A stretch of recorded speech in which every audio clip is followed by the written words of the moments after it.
subscribe to the channel and press the bell icon so that you will never miss any update. Women are bad drivers or women are weak. This is a common sense statement. It is widely accepted by the community, right? But sociology काय म्हणे नाही. It is a socio-cultural construction. आपल्या समाजाने, आपल्या कल्चरने ठरवले की women are bad drivers.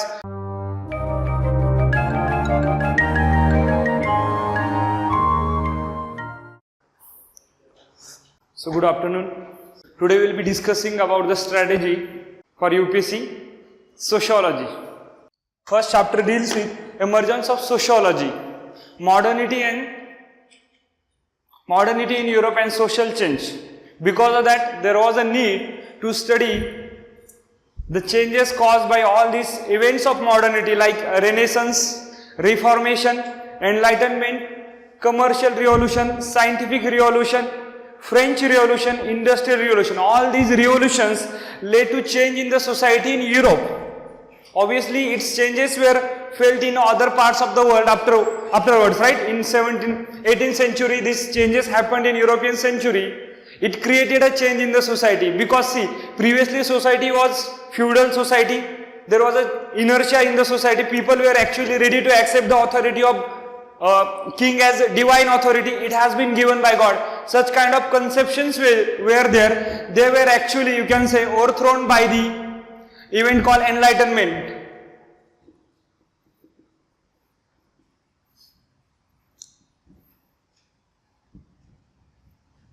Enlightenment is very important event of or manifestation of modernity in Europe because it led to cataclysmic change in the social order of the society. So all these changes, Enlightenment, Reformation, Commercial Revolution, Scientific Revolution. See, because of Scientific Revolution, Commercial Revolution became possible. See, Vasco da Gama came to India. Why he came to India? How he came to India? He needed some, what you can say, how he discovered India. He came from Europe to India. बरोबर आहे. तर कसा आला शक्य science मुळे शक्य झालं असतं का जेव्हा कॉमर्स आला when we are dealing with people we needed some medium of exchange. पहिल्या काळात बार्टर एक्सचेंज होतं त्यांना काहीतरी पैसा लागत होता. So it led to invention of check. So invention of check is one of the watershed moments in the human history. त्याच्या आधी चेक नावाची कन्सेप्टच नव्हती. चेक सो त्याच्यामुळे काय आलं बँक्स आल्या. बघा आधीच्या काळात लोक फक्त स्वतःला लागल तितकं प्रोड्यूस करत होते. आता कुठेतरी जास्त प्रोड्यूस करायला लागले त्यामुळे त्यांना चेक पैशाची गरज पडली. इंडस्ट्रीचा उदय झाला. सायंटिफिक रिव्होल्युशन, कमर्शियल रिव्होल्युशन, त्यानंतर सर्वात महत्त्वाचे इव्हेंट फ्रेंच रिव्होल्युशन का झालं? You might have heard like in Indian case caste system is there. In France there was a estate system.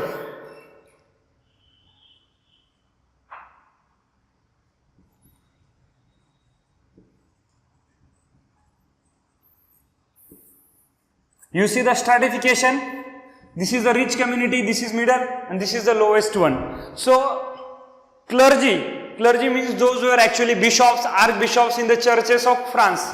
They were handling most, or they were getting money without doing any kind of labor. लक्षात यांना फुकटचा पैसा मिळायचा.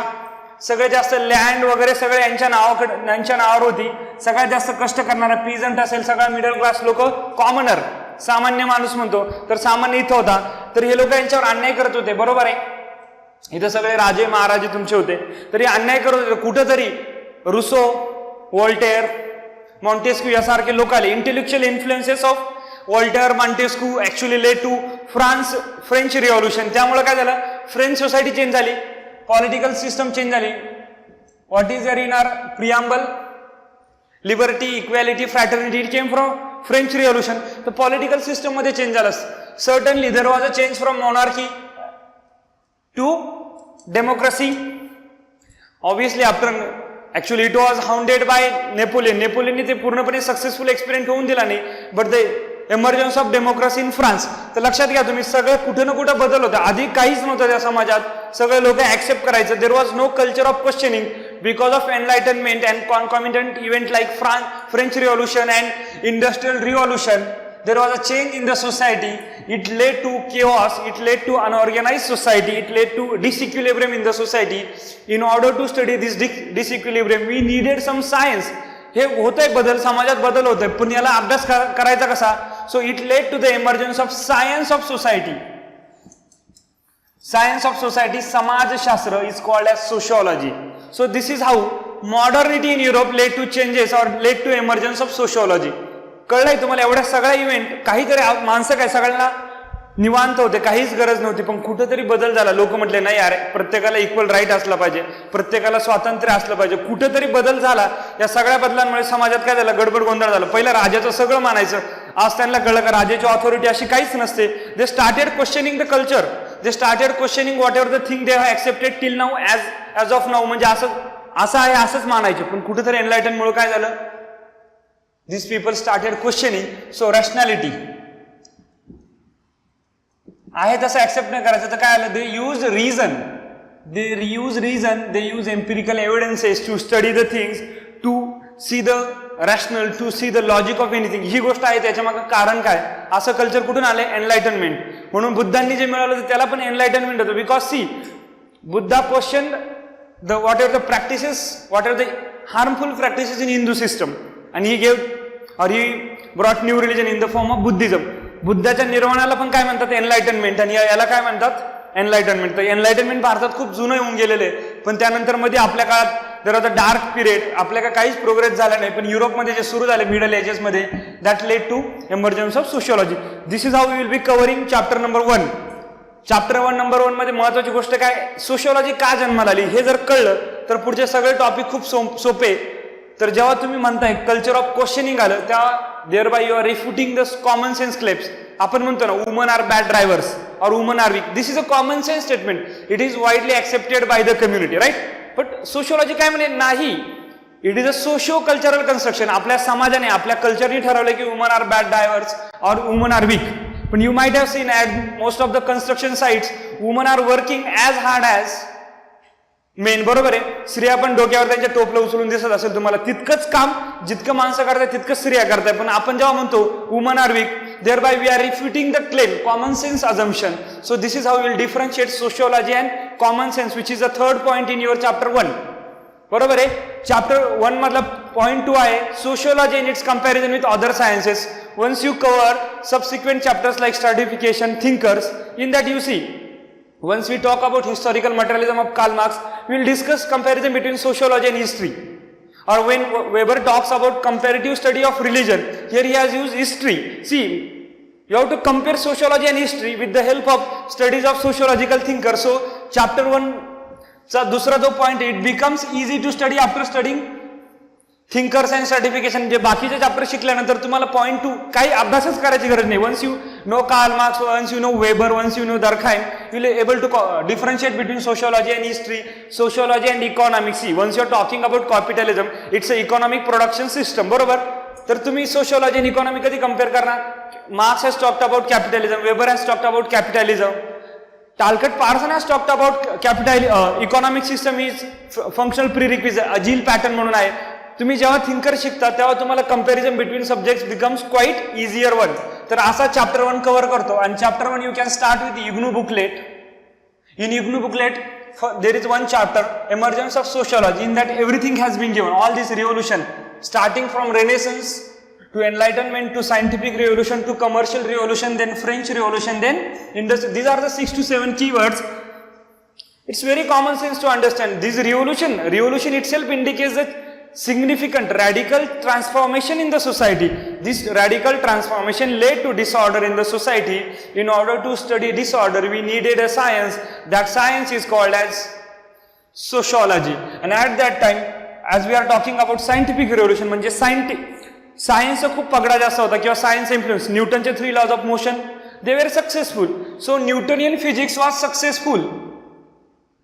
तर काय झालं, जेव्हा आपल्याला एखादं सब्जेक्ट नवीन तयार करायचं त्यावेळेस त्याला वी नीड सम मेथड, काहीतरी मेथड पाहिजे अभ्यास करण्यासाठी. ज्यावेळेस science, natural science, biology, physics, chemistry खूप जोरात किंवा त्यांचा खूप चांगला इन्फ्लुएन्स आणि they were quite successful. So natural science methodology were quite successful.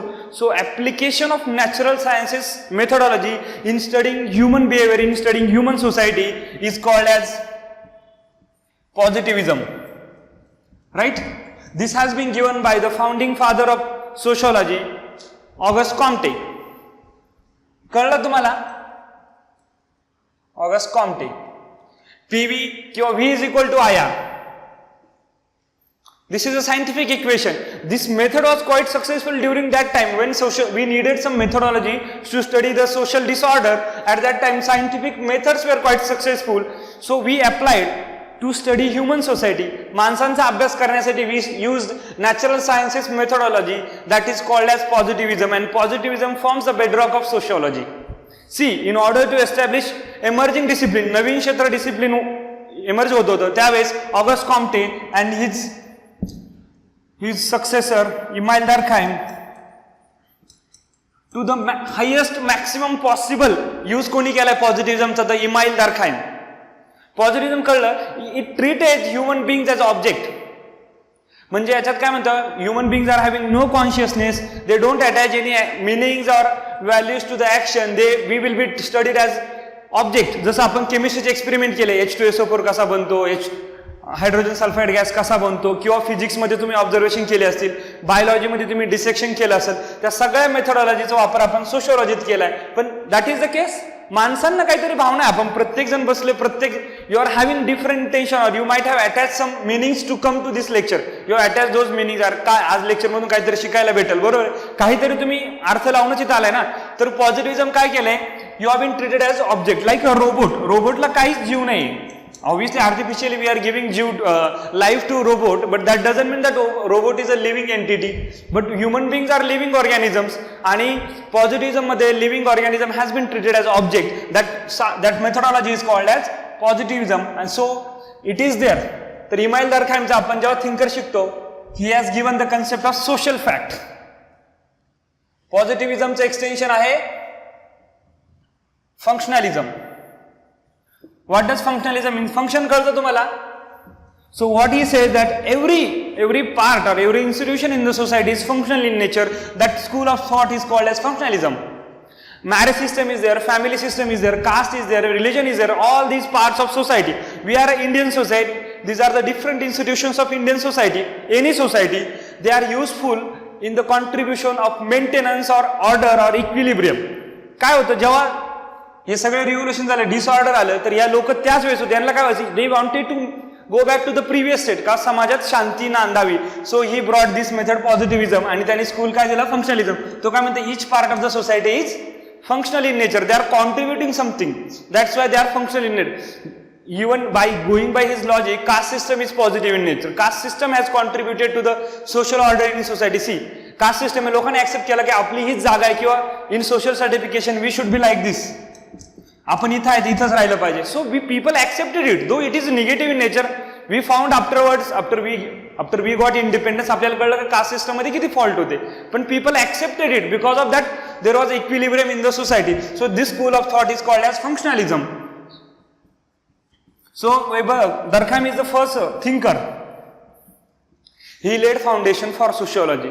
लक्षात घ्या, कोणत्याही डिसिप्लिनचा इमर्जन्स झाला म्हणजे कोणीतरी कॉन्ट्रीब्यूट करायला पाहिजे तरच ग्रोथ होणार माणसात, जशी प्लांटची ग्रोथ होते. तर सोशल फॅक्ट ही सगळ्यात महत्वाची गोष्ट दिली.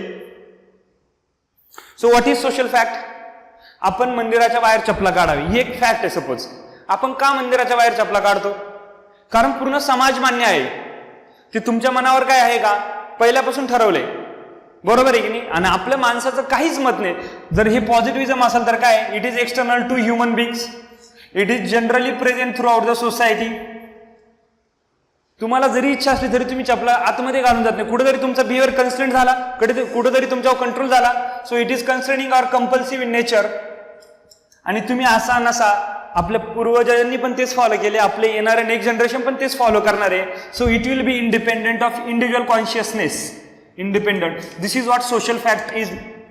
So this is the perfect example of application of positivism in sociology. You see, माणसाला इथे काही महत्व दिसतंय का? चपला बाहेर काढायची एक्सटर्नल ठरवलेलं आहे, हे सोसायटीमध्ये जनरली प्रेझेंट आहे. त्याच्यामुळे तुमचा बिहेवियर, तुम्हाला जरी इच्छा असली तरी तुम्ही चपला आतमध्ये नेऊच शकत नाही. आणि चौथी गोष्ट, माणसावर अजिबात डिपेंड नाही, किंवा तुमची थिंकिंग तिथं काहीच इन्फ्लुएन्स करत नाही. So these are the attributes of a social fact. This is a epitomic application of positivism and that has been done by Emile Durkheim. So याची पूर्ण थिअरी कशावर डिपेंड आहे? positivism, application of natural sciences methodology in studying social reality, in studying human society is positivism, and its perfect extension is social fact. So social fact is the subject matter according to Emile Durkheim.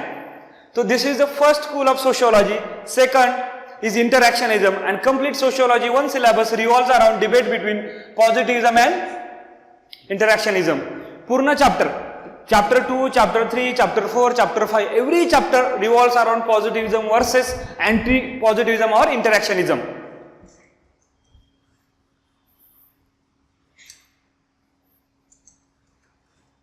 सगळा syllabus interlinked. Chapter 4 is called as heart and soul of sociology. Sociological thinkers, almost 120 marks. Compulsory question on thinkers will be there. Minimum 120 marks. So this shows the kind of significance we should attach to chapter number 4. Chapter number 4 खूप महत्वाचा आहे. त्यातला सगळ्यात पहिला thinker काय आहे? So he is a positivist, right? त्यानंतर we will study Max Weber. He was against, he refuted positivism. असं म्हणत नाही. What he says? माणूस इज नॉट ऑब्जेक्ट, किंवा आपण दगड नाही, आपल्याला काहीतरी भावना आहे. So human beings are having consciousness. So according to him, human beings are having geist or consciousness. That's why we study the meanings or motives, purpose attached by the actors to their action. तुम्ही इथं का आलात? मी जर म्हटलं I will try to put myself into your shoes and I will try to understand why he or she has come to this lecture. I will try to put. इथं काय अजून करतोय? तुम्हाला काहीतरी consciousness आहे, तुम्ही काहीतरी meaning attach केला. In case of positivism nothing is there. तुम्ही फक्त दगड येऊन बसले, तुम्हाला काहीच माहित नाही. You are not using your consciousness, your agency. तुमचा स्वपणा काहीच नाही त्यात. इथं तुम्हाला स्वपणा आहे, म्हणून that school is called as interactionism. तुम्ही काहीतरी इंटरॅक्ट करताय ना.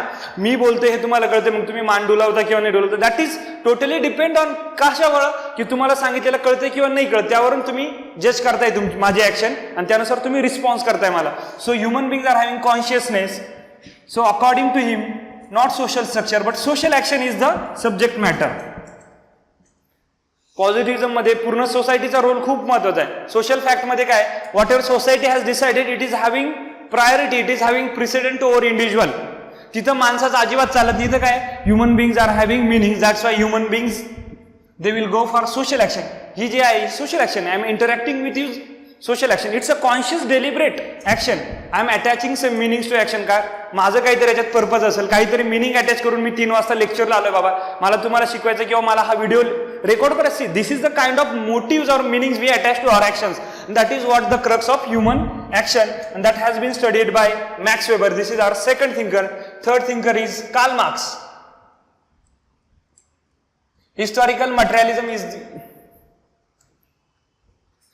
बेसिकली कार्ल मार्क्स एकच शब्द, एकच ओळ आहे. जे श्रीमंत लोक आहेत ते गरीब लोकांना लुटणार. That is the crux of Karl Marx sociology.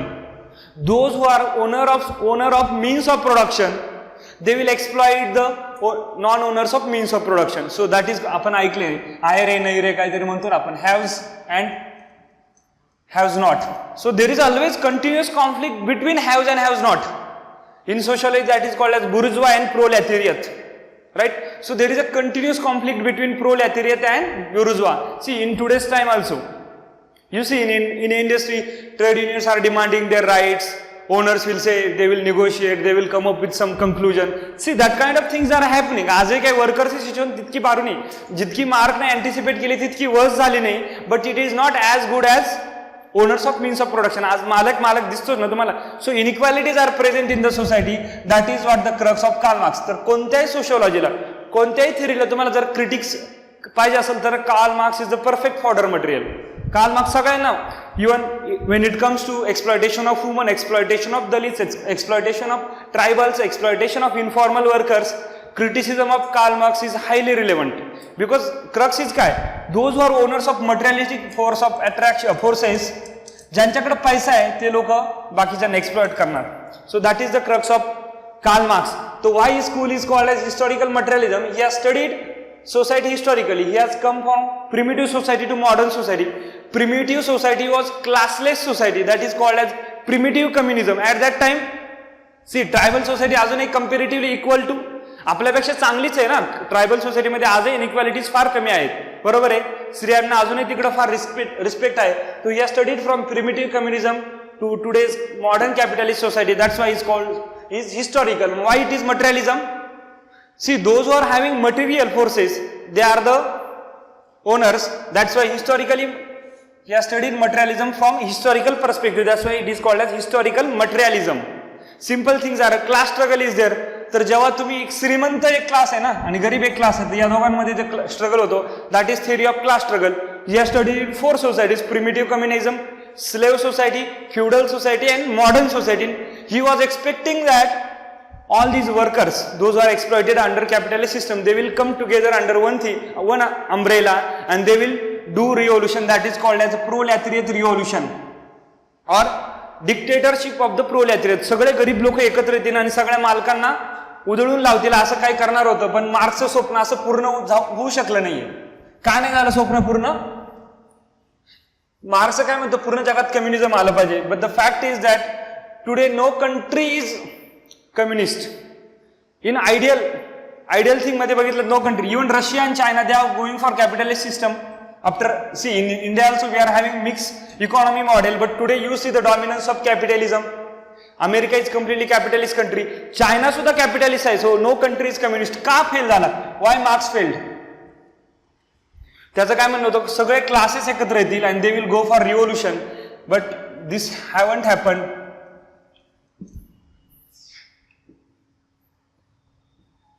Base म्हणजे काय? इकॉनॉमिक इन्फ्रास्ट्रक्चर, ज्यांच्याकडे पैसा आहे ते बेस. आणि सुपरस्ट्रक्चर म्हणजे काय? Religion, ideology, politics, education. These are the part of superstructure. So those who are the owners और those who are in base, they will influence superstructure. आज बघा ना, ज्यांच्याकडे पैसा जास्त आहे, suppose you take a example of owner of any company like Ambani suppose. So he is a owner, he is a owner of economic infrastructure. That's why is exercising his control over media. जर media अंबानीने own केले तर they will not show the mistakes in his own company. Education system मध्ये you see elitism, upper castes, upper classes have been shown in positive light.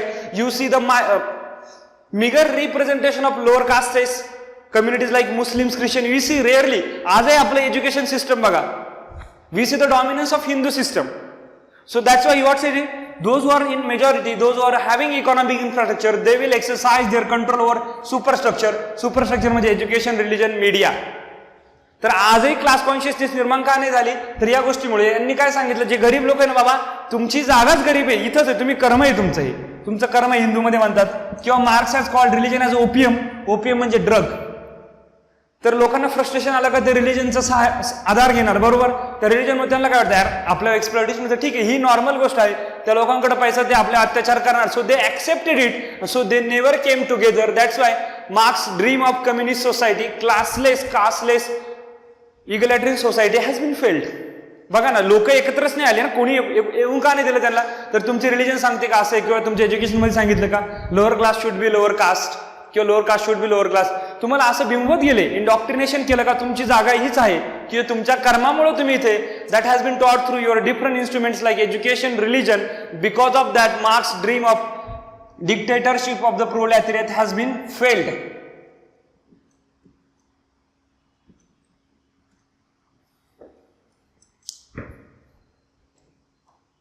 So these are the 3 major thinkers, and these 3 are founding fathers of discipline of sociology. First school is positivism, second school of Max Weber is interactionism, and third is conflict perspective. Marks ने बघा प्रत्येक 2 क्लासमध्ये conflict आहे, बरोबर आहे. या दोघांमध्ये conflict आहे. Marx school is called as conflict perspective. That is paper 1. Complete paper 1 मध्ये 3च गोष्टी शिकवायच्या तुम्हाला: positivism, interactionism and conflict perspective. जर तुम्ही पॉझिटिव्हिझमचा आन्सर लिहिलं तर you will be critiquing by interactionist and conflict वाले. जर तुम्ही कॉन्फ्लिक्टचा आन्सर लिहिलं तर they will be critiqued by functionalist, positivist and interactionist. So whole debate in sociology is between positivism versus non positivism or इंटरॅक्शनिझम. पूर्ण सोशियोलॉजीचा paper 1. Syllabus बघितलाय का तुम्ही? ऑप्शनल घेणार. सिलेबस कोणी कोणी बघितलाय? बघितलाय ना तुम्ही पूर्ण? The whole syllabus is around that. Once you cover this thinkers, 5 to 6 thinkers, once you cover your chapter 5, chapter 6, chapter 7, chapter 8, 9, 10, all are dependent upon thinkers. You see sociological theories of religion, sociological theories of power, sociological theories of social change, sociological views on family, sociological theories of social stratification. All we are going to study under the umbrella of thinkers. So, see Emile Durkheim, Max Weber and Karl Marx. हे तिघ जर तुम्हाला कळले तर that is crux of paper 1. See paper मग chapter 2 मध्ये तुम्ही बघणार science, scientific method and critique. कोणतेही गोष्ट सायन्स असण्यासाठी काय लागतं, तर पॉझिटिव्हिस्ट काय म्हणणार, sociology is a science. Interactionist वाले काय म्हणणार, नाही, humans are having consciousness, that's why it cannot be a complete science. तुम्ही माणसांना V is equal to I R equation मध्ये नाही आणू शकत ना. सी इकडे आपण फक्त हार्डली 10-15 लोक आहे, पण प्रत्येकाचे विचार वेगळे, प्रत्येकाची थिंकिंग प्रोसेस वेगळी आहे, प्रत्येक वेगळ्या कास्टचा आहे, वेगळ्या क्लासचा आहे, वेगळ्या जेंडरचा आहे, वेगळ्या रिलीजन मधून आहे. तर एवढ्या लोकांचा अभ्यास आपण करतो जेव्हा सोशिओलॉजीमध्ये. So it can not be objective. See मी जरी social researcher, suppose I am from a upper caste, तर माझ्या कुठेतरी, कारण माझं सोशिओलॉजी पूर्ण अप्पर कास्टमध्ये झाले, so there will be some impact of my caste, my background on research. त्यामुळे sociology can not be completely objective. That is the crux of chapter 2. Chapter 2 मध्ये काय म्हणताय, व्हॅल्यू, फॅक्ट, ऑब्जेक्टिव्हिटी, बरोबर आहे. त्यानंतर नॉन पॉझिटिव्ह मेथडॉलॉजी आपण शिकलोय. पॉझिटिव्हिझम, इंटरॅक्शनिझम झालं का, नंतर कॉन्फ्लिक्ट, त्यानंतर फेमिनिझम. फेमिनिझम काय म्हणेल, आजपर्यंत सगळे sociologist they were male and they have ignore the issue of female, that is feminism. बरोबर आहे. जेंडर इक्वॅलिटी आज आहे. आणि symbolic interaction, these are the non positivist method and these are all depend on Max Weber's method of Verstehen, that is interpretative understanding, because I am trying to put myself into your shoes and I am trying to understand the action from your angle.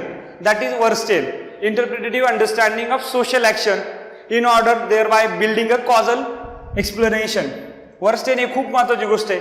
Syllabus ज्यांनी बघितला असेल, काहीच नाही, एवढं झालं म्हणजे paper 1 संपला तुमचा. 3 thinker, almost paper 1 is over. लक्षात घ्या, कारण पुढचे 2 thinker are depend, Talcott Parson is depend on Max weber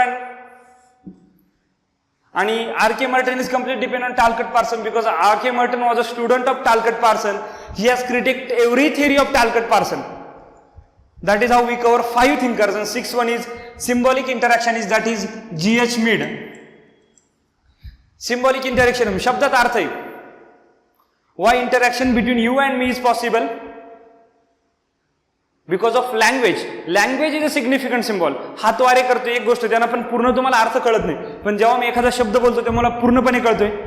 त्यामुळे काय शक्य आहे, नुसते लँग्वेज असू नये तर याला खडू म्हणतात, याला बाटली म्हणतात. हे तुम्हाला आपल्या पूर्ण सोसायटीत it has been shared because of that interaction is possible. Interaction is possible because of symbol. That's why that school is called as symbolic interactionism. So that is what 6th thinker is there, and one of the major strands of research methodology in sociology. So what is there in sociology? Positivism, interactionism, conflict perspective, feminism, phenomenology and symbolic interaction. This is what sociology is. Chapter 2 and 3 are completely depend on it, and these are the views given by different thinkers. See, Emile Durkheim is positivist, he is interactionist, he is conflict perspective. फेमिनिस्टचा कोणी major study केलेलं नाही. नंतर phenomenology is complete depend on Max Weber. Phenomenology and symbolic interaction name is depend on Max Weber. So this is how we cover chapter number 1, 2, 3, 4. Then chapter number 5 is the social stratification. In that you see the basic concepts are the equality, inequality, hierarchy. Hierarchy म्हणजे काय? Ranking of individuals. Caste system is a perfect example of hierarchy. You see Brahmin, Kshatriya, वैश्य, शूद्र and then untouchables. Hierarchy, एकाखाली एक मांडले की नाही, so that becomes hierarchy. अशा basic concept आपण चॅप्टर नंबर 5 च्या पहिल्या पॉईंट मध्ये. नंतर you see sociological theories of stratification, then functionalist वाली थिअरी, नंतर Marxist theory and Weberian theory, which we will be already covering the part of thinker. जेव्हा तुम्हाला थिंकर कळतो तेव्हाच तुम्ही सोशल स्ट्रॅटिफिकेशन शिकतो. असं चॅप्टर नंबर 5 आहे. त्यानंतर chapter 6 is work and economic life. So in Marx I told you he has studied historically all societies, primitive communism, slave society, feudal society and capitalist society. You see the part in chapter number 6. They have talked about social organization of work in slave society, feudal society and modern capitalist society that we will be covering under Karl Marx. So once you cover thinkers, almost 50% part of paper 1 is covered. This is the logic. See, chapter number 5 will require 1 day or 2 hours max. because see, already you are covered under thinkers. You have to just compile that data at one point. Then chapter number 7. What is that? Sociological theories of power. All these people have Emile Durkheim, Weber, Talcott Parson, Karl Marx. Karl Marx म्हणे power कोणाकडे? ज्यांच्याकडे पैसा आहे, ज्यांच्याकडे economy influence, ज्यांच्याकडे power आहे. Simple गोष्ट आहे की नाही? तर प्रत्येकाने पॉवर बोललेलं आहे. So their theories will be covering under thinkers. त्यानंतर basic concept like state, nation, citizenship. This is chapter number 7 is related to political science. So in chapter 1 we are having comparison with social sciences. So here chapter number 7, comparison between sociology and political science. We have to just cover state, nation, citizenship, ideology. Then bureaucracy is one point. Max Weber has talked about bureaucracy. So under thinker only we will be covering bureaucracy. See, overlappings are there, huge overlappings are there. Once you cover chapter number 4, most of the chapters are automatically covered, because see, thinkers already have talked about these things. त्यांनी फक्त वेगळं केलं तिथं. Bureaucracy, same theory we will be studying, and that is one of the major studies. World's major contribution आहे bureaucracy. आपण पण bureaucrat होणार आहोत. सो विथ मॅक्स वेबरचं सगळ्यात मोठं कॉन्ट्रीब्युशन आहे. So that is how chapter number deals with power, nation, state. Basic गोष्टी आहे. आपण सिटीजन आहोत, तर सिटीजन म्हणजे काय, how we are contributing. So डेमोक्रेसीमध्ये एक इलेक्टेड रिप्रेझेंटेटिव्ह आपल्याला रिप्रेझेंट करतात, म्हणजे नेते आपले MPs, MLAs. Then civil society, so many NGOs, pressure groups like FICCI, CI, NASSCOM, they are working for industry. Organizations like Akshay Patra in child welfare, then Bachpan Bachao Andolan of Kailash Satyarthi, all these things, GS point of view. But इथं तुम्हाला sociologically लिहायचे, पण all these things we are going to cover in GS. They will be useful in studying sociology, but you have to write in from sociological perspective. Chapter number is all about religion, and religion almost 50% is covered in thinkers. See, Emile Durkheim has talked about elementary forms of religious life, that is totemism is a religion in tribal. Then Max Weber has talked about Protestant ethic and spirit of capitalism, that is also about religion. And as I told you, according to Karl Marx, religion is opium, is like a painkiller drug for the people that enables them to tolerate the inequality, exploitation meted out to them. तर रिलिजनचं already आपण थिंकरमध्ये cover करतोय. So first point is cover sociological theories of religion. थिंकरमध्येच आपण cover करतोय. त्यानंतर सध्याच्या रिलिजियस मॉडर्न ऑर्गनायझेशन कोणतं आहे? Art of living, ISKCON. आपण बघतोय ना सगळं आत्ताचं ते देरा सच्चा सौदा, बरोबर. ते दे आर सेक्ट्स, कल्ट्स. तर जेव्हा असं माणसांना वाटतं काय आपल्याला ही रिलिजन आपल्या गरजा पूर्ण करू शकत नाही, तेव्हा जर एखादी रिलिजियस ग्रुप जर इंडिव्हिज्युअलच्या अराउंड जर निर्माण झाला because of charisma of individual, so Art of Living is a perfect example of cult. See, Shri Ravishankar, he is a individual, and that religion or that art of living organization has been found around him. That is why it is called as cult, sect, then denomination and church. या सगळ्या religious organisation शिकणार आपण. Basic गोष्टी काय, तर का रिलिजनची गरज आहे. त्यानंतरचं डिबेट काय, रिलिजन वर्सेस सायन्स. ते फार कधी न संपणारं डिबेट आहे. तुम्हाला रिलिजनची गरज आहे का सायन्सची गरज आहे? म्हणजे आपण आज सायन्सच्या जगात राहून खरंच खुश आहोत का? तरी पण आर्ट ऑफ लिव्हिंग सारखे किंवा इस्कॉन किंवा दगडूशेठ यांची गरज का पडते तुम्हाला? आपण म्हणतोय एकीकडे आपण 104 सॅटेलाइट लॉन्च करतोय, we are using OnePlus, iPhone, एवढं सगळं मॉडर्न गोष्टी करताना तुम्हाला रिलिजनची का गरज आहे? That is called as religious revivalism. पुन्हा कुठेतरी रिलिजन जन्माला आली. बघा ना, जोपर्यंत सायंटिफिक रिव्होल्युशन झालं नाही तोपर्यंत आपण पूर्णपणे रिलिजनवर डिपेंड होतो. गुरु शिष्य परंपरा. एज्युकेशन कसं होतं? रिलिजियस. आज कसं आहे? सिक्युलर एज्युकेशन आहे. तुमची कास्ट, क्लास, रिलिजन मॅटर नाही करत. तुमच्या सर्वांसाठी सिक्युलर एज्युकेशन आहे. पण आता काय होते, इतकं मॉडर्न, क्रायसिस ऑफ मॉडर्निटी, लोकांना इतकं फ्रस्ट्रेशन, इतकं टेन्शन आहे, कन्झ्युमरिस्ट कल्चर झाले, त्यामुळे काय झालं, रिलिजन पुन्हा वाढते. रिलिजनचं काय पुन्हा वाढतं, that is called as religious revivalism.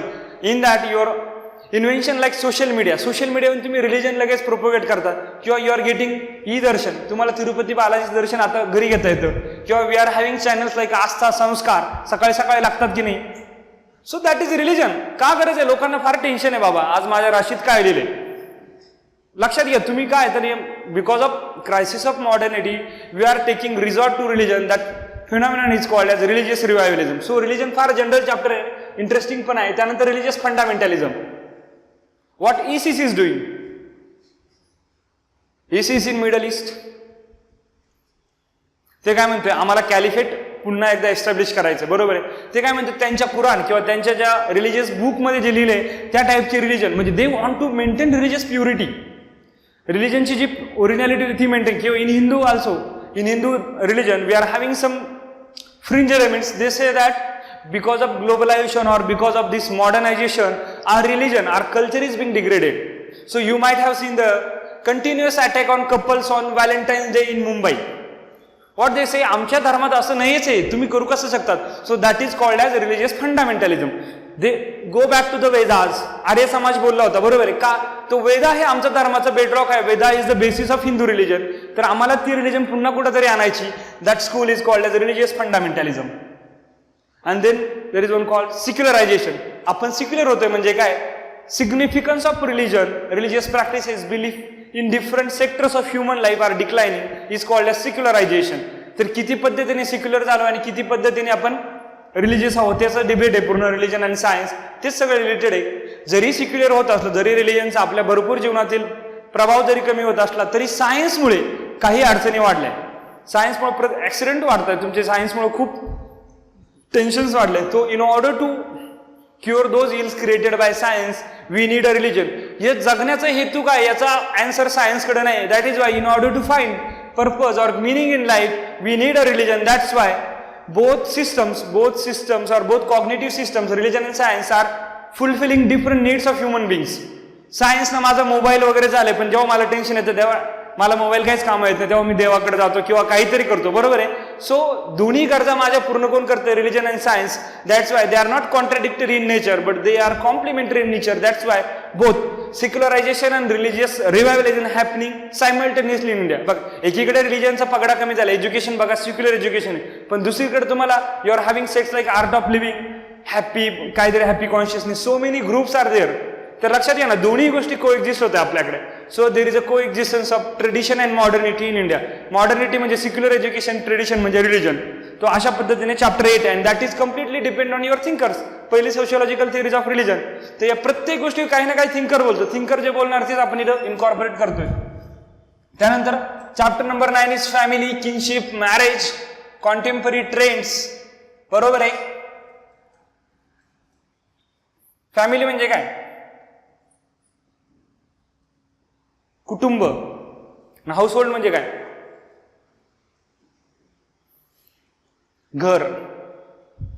So there is a difference between family and house hold. Family म्हणजे काय?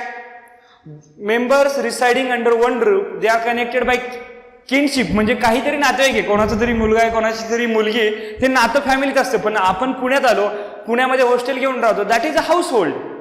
तुम्ही एकत्र टिफिन खातात, सगळी गोष्ट खरे, पण आपल्यामध्ये किनशिपचं नातं नाहीये. We are not either connected by marital ties or blood ties. That kinship is not present. That's why there is a distinction between family and household. बरोबर. त्यानंतर we will study changes in marriage. आज म्हणताय ना, live in आले, homosexual marriages are happening, court marriages are happening. So these are the changes happening in institution of marriage. कुठेतरी म्हणताय ना, आज लग्न जमायला फार अवघड आहे. What are the reasons? Sociology अभ्यास केल्यानंतर तुम्हाला कळतं recent changes in marriage system. So we are be studying in changes in western system and as well as in Indian system.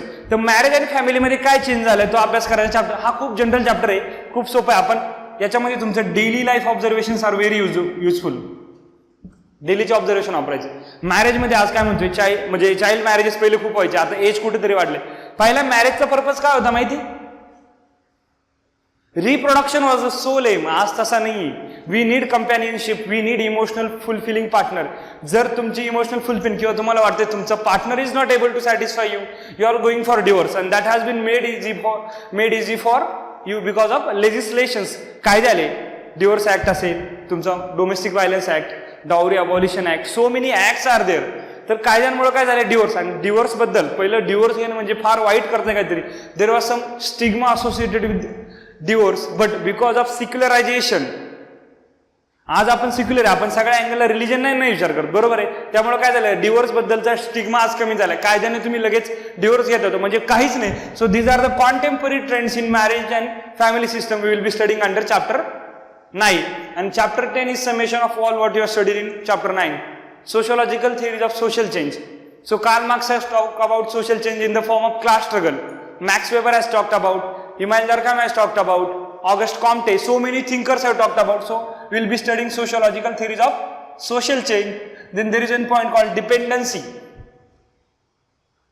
So it is a Marxist perspective. मार्क्सचं पुढे extension कसं झालंय, आज काय म्हणता माहिती का, अमेरिका श्रीमंत कंट्री, बरोबर, that is the first world country, we are a poor country, developing country.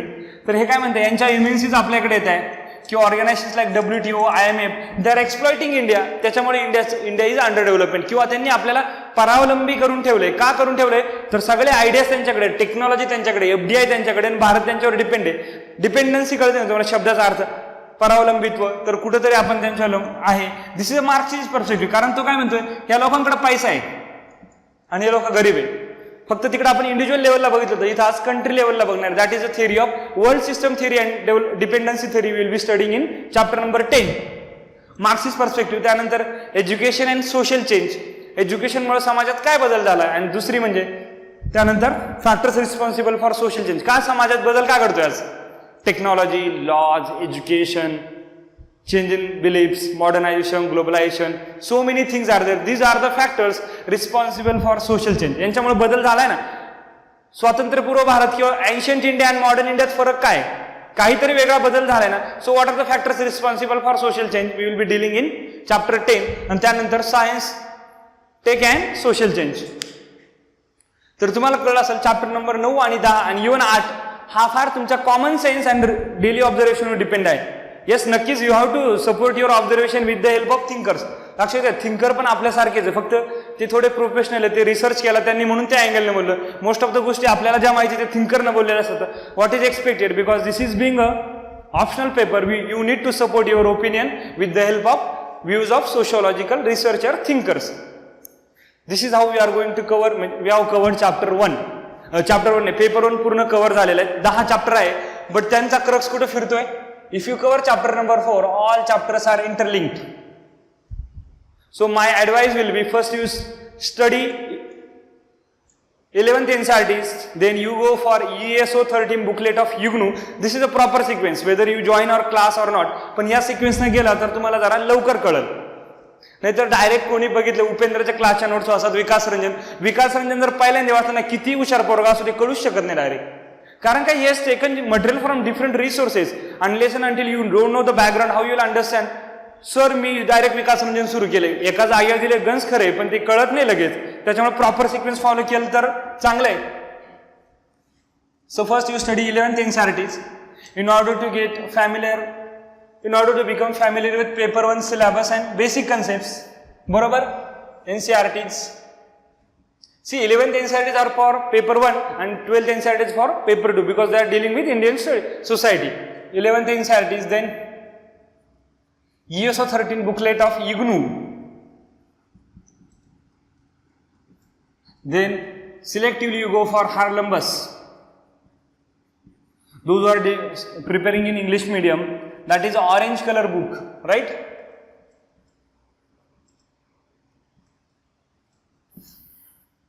Then if you don't find anything in those, then you go for Vikas Ranjan. So this should be the hierarchy. This should be the proper sequence in which you should approach paper 1. Even those who are having Marathi medium, they can also go for these resources. See, most of the resources are available in English medium.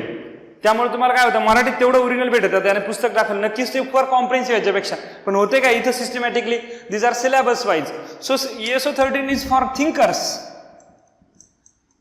Almost 30 chapters are there, but once you are done with ESO 13, you are done with sociology paper 1. Orange कलरचं पुस्तक आहे हार्लंबस, कारण याच्यात 2 पुस्तक आहे, एक Haralambos and Holborn which is blue colour book which is costing more than 800 rupees. This will cost near about 300 rupees. And then you go for Vikas Ranjan's book for sociology. Whatever you will not cover in this, I will suggest you go for chapter 6 and chapter 10 from Vikas Ranjan, even chapter 3. See, असं नाही का optional साठी तुम्हाला 50 पुस्तकं वाचायची. किती पुस्तकं सांगितली तुम्हाला? एवढेच पुस्तकं वाचायची. आपण काय करतोय, एक चॅप्टरला स्पेशलिस्ट एखादं पुस्तक वाचणार, दुसरं, असं अजिबात करू नका. एवढा वेळ कधीच नसतो आपल्याकडे. आता तुम्हाला वाटतं वेळ आहे, पण once you are between prelims and mains, you are hardly having 3.5 months, so in that you have to cover 3 to 4 books. You can't, म्हणजे chapter number 3 is good in particular book, पण you can't buy that book for one chapter. You can see थोडंफार कमी क्वालिटीचं तुम्हाला इकडं, पण मिळतं तर खरी, मिळणं खूप गरजेचं आहे. So I will advise you should study Vikas from Vikas Ranjan 6, 10 and 3rd chapter specifically. Haralambos मध्ये it's very good book. Almost 14 to 15 chapters except 1 or 2 chapter. Almost 12 chapters are very relevant from sociology point of view. आणि खूप भारी, जगातले म्हणजे भारतातले कोणत्या class हे पुस्तक सोडून कोणतंच वापरत नाही. So that much useful this book is. Perfect, like Bible. Almost 50 to 60% of syllabus of paper 1 has been covered from this book, and this will cover your thinker part. Obviously, there will be revision of thinker from this book, and then whatever you don't get, go for Vikas Ranjan. पण तुम्हाला thinker मध्ये वाटतं हा criticism एकदम innovative आहे, I will take from Vikas Ranjan, असं करा. पण पुस्तक you should limit yourself to 3 to 4 books. You are not robot और वी आर नॉट. कळलंय तुम्हाला, माणसं आहे आपण, त्याच्यामुळे त्याचा विचार करायचा.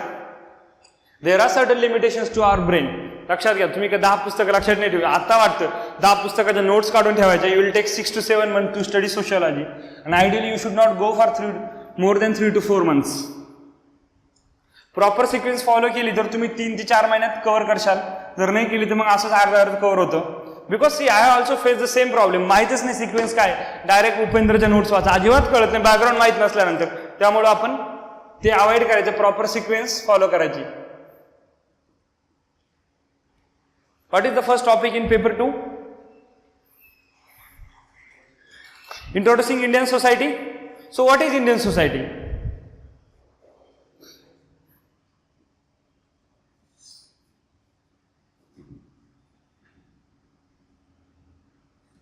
So in order to study Indian society, we are having 3 perspectives. First one is Marxist, second one is structural functionalist, and third one is Indologist. हा इंडियासाठी स्पेशल आहे. हे 3 पर्स्पेक्टिव्ह आहे. या 3 पर्स्पेक्टिव्हची 3 थिंकर आहे. That is your part 1.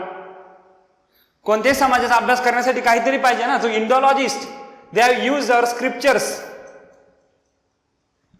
तुमचे वेदात असेल, Manusmriti, so many, Ramayana, Mahabharat, सगळ्या गोष्टींचा अभ्यास करून त्यांनी काय सांगितलं, भारतीय समाज असा होता. That school is called as Indologist.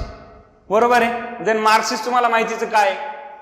Structural functionalist, Emile Durkheim. Functionalism, Emile Durkheim. All parts in the society are functional in nature because they contribute for the maintenance of society. They help in maintaining order, equilibrium in the society. That is social structural functionalism. बरोबर. त्यानंतर जेव्हा Indian सोसायटीत major बदल कधी झाला, colonial rule. ब्रिटिशांनी 150-200 वर्ष राज्य केल्यानंतर भारतीय समाजामध्ये परमनंट चेंज झाला. That's why second point is impact of colonial rule on Indian society. तरी for this I will advise you go for Bipin Chandra's history. Bipin चंद्राचं पुस्तक वाचायचंय. का वाचायचं ते सांगतो. This book has been written from a Marxist perspective and in that we are having one point, social background of Indian nationalism. That is the book written by Marxist A.R. Desai, and same concept has been explained by Bipin Chandra in his book NCERT, Old NCERT of History, Bipin Chandra. So part 2 of sociology is covered from modern India, because you see, first point is social background of Indian nationalism, second modernization of Indian tradition, third is protest and movements during colonial Raj, and fourth one is social reforms. बरोबर. हे सगळे point तुमचे कुठे cover होतात, Bipin चंद्राचं NCERT. तुम्हाला हिस्ट्रीचं वाटेल, but that has been written from Marxist perspective, त्याच्यामुळे आपल्या सोशियोलॉजीला फार उपयोगी आहे. त्यानंतर इंडियन सोशल स्ट्रक्चर नावाचा पॉइंट आपला. बरोबर. हा आहे पार्ट 1 ए. फार बेसिक आहे ही. फक्त बेसिक गोष्टी काय, 3 पर्स्पेक्टिव्हने इंडियन सोसायटी काय समजून घेतली. त्यानंतर इंडियन सोसायटीमध्ये मेजर बदल ज्या काळात आलाय ती इंडियन सोसायटी आहे. कारण आतापर्यंत आपल्या 15व्या-16व्या शतकापर्यंत ancient society as it is होती. त्यानंतर बदल झालाय. कारण का ब्रिटिशांनी चेंज केलाय. सी, वेस्टर्न एज्युकेशन आलं, ते आपल्याकडे नव्हतं. आपल्याकडे फक्त गुरु शिष्य परंपरा. आपल्या काय होतं आधी, प्रत्येक धर्माच्या पंचायत होत्या, ज्युडिशियल बॉडीज नव्हती. पण काय आणलं concept, rule of law. So see these are the watershed events in the history of human at least in India. आपल्याकडे अशा कन्सेप्टच नव्हत्या, बरोबर आहे की नाही. रेल्वे पहिल्यांदा इंग्रजांनी आणली की नाही. So railway, all these are modern instruments or modern interventions. Because of that there has been a profound change on Indian society. तो चेंज आजही तुम्हाला दिसतो, बरोबर दिसतो की नाही. ब्रिटिशांचा चेंज कुठेतरी दिसतो. पोलिसांमध्ये अजूनही कॉलोनियल मेंटॅलिटी, IAS मध्ये अजूनही कॉलोनियल मेंटॅलिटी. लक्षात घ्या, these are the colonial services. आपण जे सगळे आहे आजही तुम्ही इंडियन रेल्वे ट्रॅफिक सर्व्हिस आहे. आजही तुम्हाला इंग्रजांनी बांधलेले महाल आहे. 2-2 एकरचं घर मिळतं. काय ते ब्रिटिशांनी बांधलेले घर आहे सगळे. ते तुम्ही अजून पुणे इथे गेले कॅम्पमध्ये, तिथं अजूनही त्यांचेच घर आहे. लक्षात घ्या, त्या गोष्टींचा अजून कुठेतरी इम्पॅक्ट दिसतोय. तर आपण या बिल्डिंग इम्पॅक्ट नाही बघणार आहे. माणसांवर काय बदल झाला, कास्ट सिस्टम कशी चेंज झाली, राजाराम मोहन रॉय, बरोबर आहे, रानडे, हे सगळे they are product of western education. आणि त्या लोकांनी समाजात बदल घडवला. They fought for abolition of sati, widow remarriage, caste abolition, reforms in untouchability. All these reforms are modern. That's why we are हिस्ट्रीचं इथं लक्षात घ्या. It is not sociology at all. Impact of colonial rule on Indian society हे सगळं लिहिलंय हिस्ट्रीच्या पर्स्पेक्टिव्हनं. त्यानंतर Indian social structure नावाचा बी point आहे, बरोबर. What is that? आज भारताच्या समाजात दिसतंय काय तुम्हाला? Paper 2 is the easiest and the difficult. जर तुम्हाला कळला तर एकही दिवस अभ्यास न करता तुम्ही 150 मार्क पडतात. आणि 10 किती दिवस अभ्यास केला तरी मार्क पडत नाही. ओनली स्ट्रॅटेजीवर खेळायचा पेपर 2. पेपर 1 मध्ये तुम्हाला दिसलं असेल थोडं तरी पाठांतर आहे. पेपर 2 मध्ये 0 पाठांतर. ओनली स्ट्रॅटेजी, काहीच करायचं नाही. Everything is interlinked. Indian social structure काय? इंडियन सोशल स्ट्रक्चर मध्ये अगेन कॉलोनियल रूलचा तुम्हाला इम्पॅक्ट दिसतो. लँड रेव्हेन्यू सिस्टम त्यांनी आणलं, बरोबर आहे. जमीनदारी, महालदारी, रयतवारी. तर याचा इम्पॅक्ट कुठे दिसतो तुम्हाला? शेतीमध्ये ना, ऍग्रिकल्चरमध्ये. तुम्हाला माहिती ब्रिटिशांनी या रयतवारी किंवा या सिस्टम आणण्यापूर्वी भारतामध्ये लँड विकताच येत नव्हती. लँड ही विकताच येत नव्हती. जी आहे आपली ती आपलीच, कोणाला विकू शकत नव्हतो. तोपर्यंत आपण काय स्वतःला लागल तितकंच प्रोड्यूस करत होतो.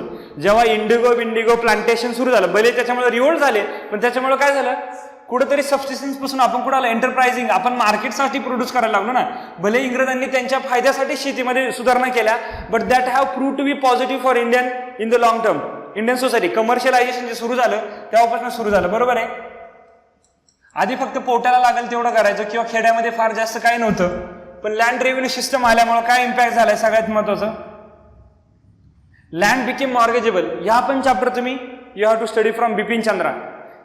बिपिन चंद्रामध्ये दिलेलं आहे लँड रेव्हेन्यू सिस्टम, महालवारी, त्या तिन्ही सिस्टम दिलाय. त्या तिन्ही सिस्टमचा अभ्यास करायचा. त्याच्यामुळे आपला ऍग्रेरियन सोशल स्ट्रक्चरवर इम्पॅक्ट झालाय. हे 2च कीवर्ड आहे याच्यात.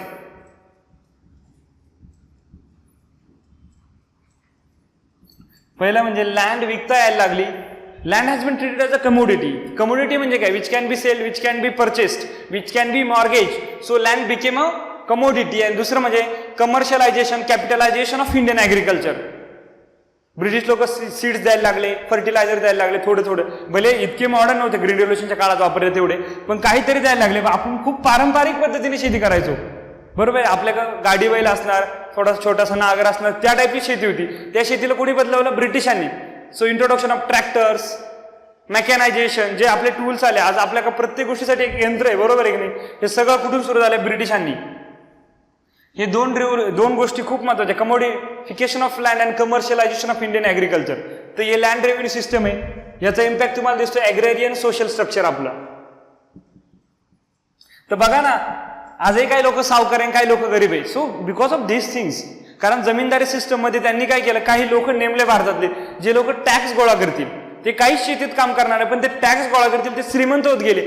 शेतकरी गरीबच राहिला, कारण बिचारा कधी पाऊस पडायचा तर कधी दुष्काळ पडायचा, बरोबर. त्याच्यामुळे त्याला टॅक्स भरायला लागायचा, स्वतःसाठी काहीच उरलं नाही. पण श्रीमंत कोण झाले? लँडलॉर्ड्स, बरोबर आहे. तर जमीनदार, सावकार जे म्हणतो आपण आपल्या काळात, किंवा आजही आपल्या काळात ते देशमुखी सिस्टम होती शिवाजी महाराज, ते लोक श्रीमंतच राहिले ना. त्यांना कधी शेतीत जावंच नाही लागलं, पण त्यांना sustainable supply tax was there. Because of that still that impact is failed today. लक्षात घ्या, आजही तुम्हाला काही गावात पाटील, सावकार दिसतात की नाही. So that is a remnant of British Raj. त्याच्यामुळे याचा इम्पॅक्ट ऑन इंडियन सोसायटी आजही दिसतो तुम्हाला. त्याच्यामुळे हा पहिला गोष्टी. दुसरी, विलेज स्टडी. भारत कुठं वसलेला आहे? खेड्यामध्ये. तर त्या खेड्याचा अभ्यास करणं गरजेचं आहे. तर याचा अभ्यास केलाय खूप लोकांनी, पण बेसिकली एम.एन. श्रीनिवास. मी तुम्हाला इंडोलॉजी बोललो, फक्त पुस्तकाच्या आधारे त्यांनी भारतीय समाजाचा अभ्यास केला. They are Indologist that has been given by G S. Ghurye in Indian context. बरोबर, पण त्याला कॉन्ट्रॅडिक्ट कोणी केलंय? M N. Srinivas. He has done village study. त्यांनी सांगितलं तुम्ही जे पुस्तकात बोलताय ते खेड्यात वेगळीच दृश्य आहे, म्हणून यांना काय केलं? Field view. हा, यांनी कुठे जाऊन अभ्यास केलाय? फील्डवर. आणि पहिला कोणता व्ह्यू होता? Book view. बरोबर ना, Indology. So it led to shift from book view to field view.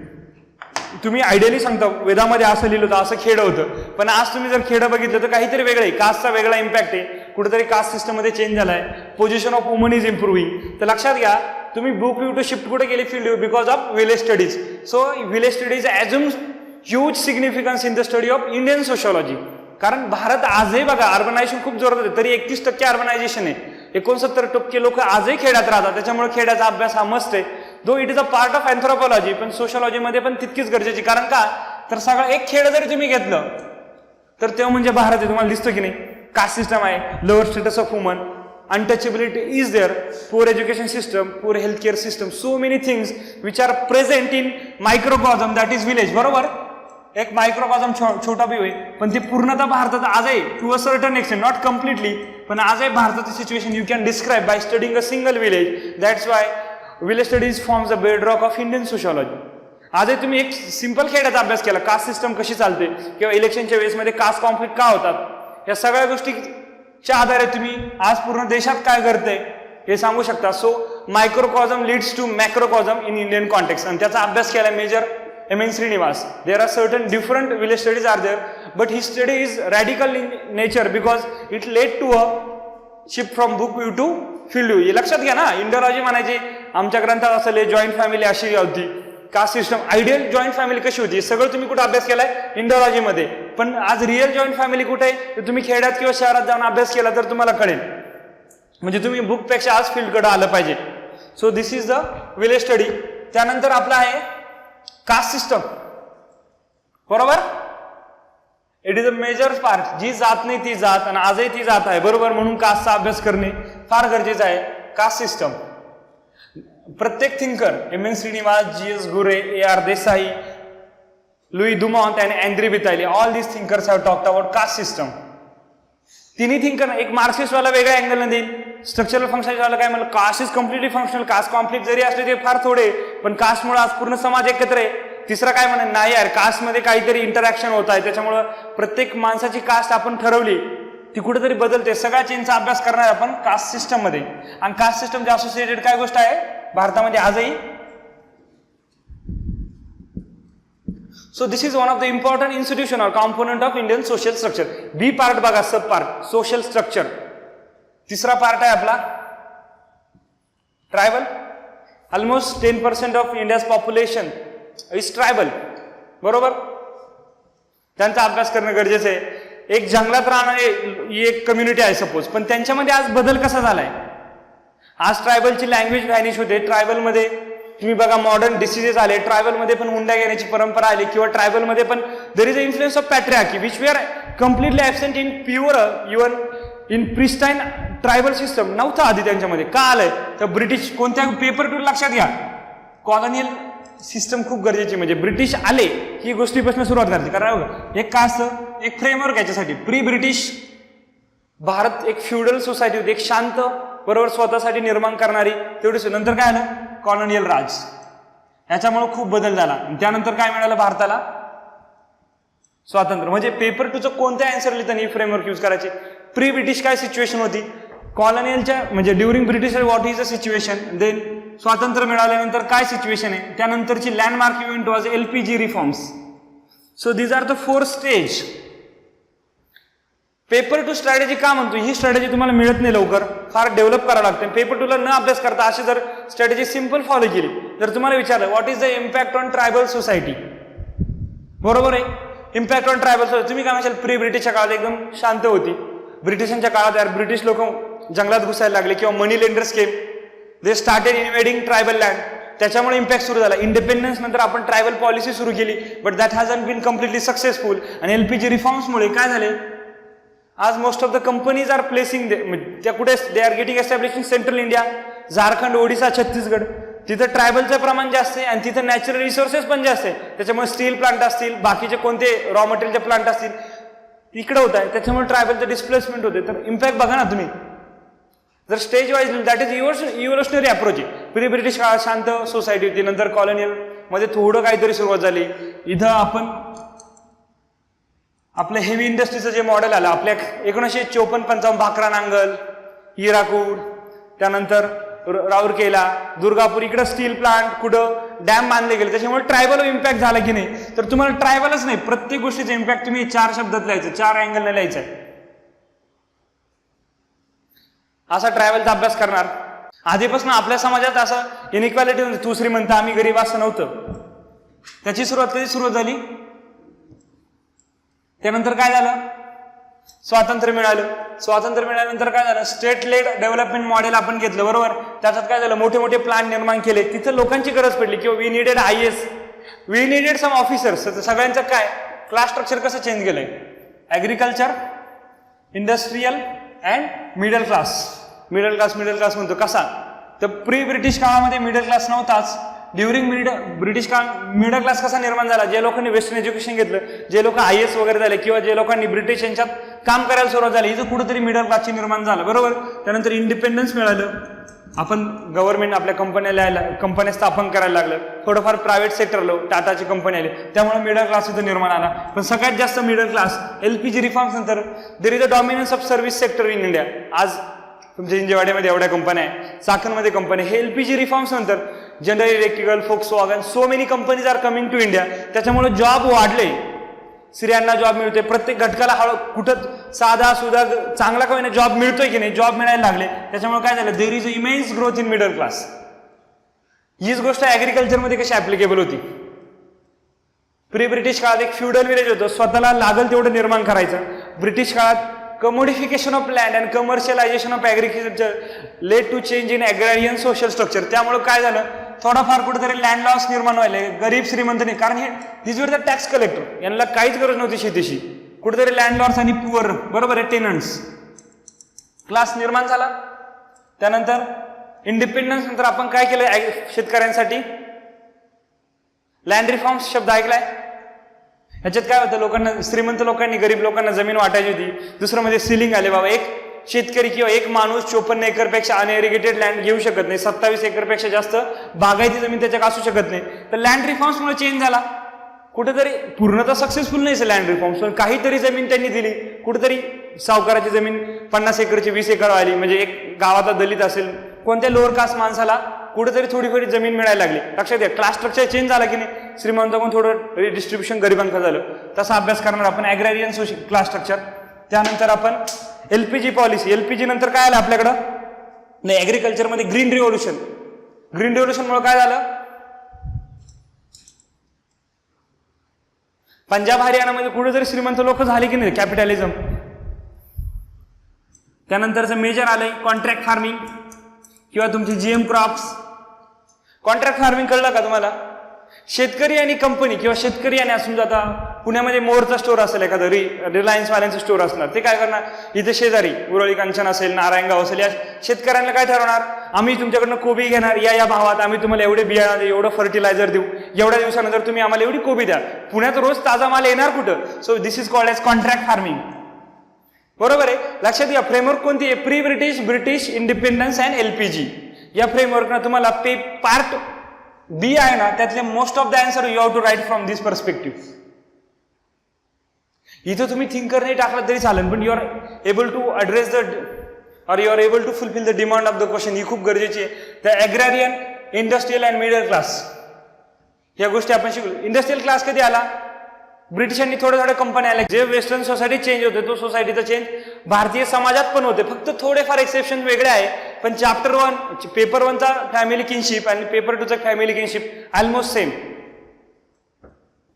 त्यानंतर रिलिजियस मायनॉरिटी. लक्षात घ्या, part B is Indian social structure. तर भारतीय समाजात काय आहे? आज सावकार आहे, कास्ट सिस्टम आहे, ट्रायबल्स आहेत, रिलीजन आहे, डिफरंट क्लास स्ट्रक्चर आहे आणि फॅमिली आहे. These are the institution. This forms the social structure of Indian society. That is what we are studying in part B of paper 2.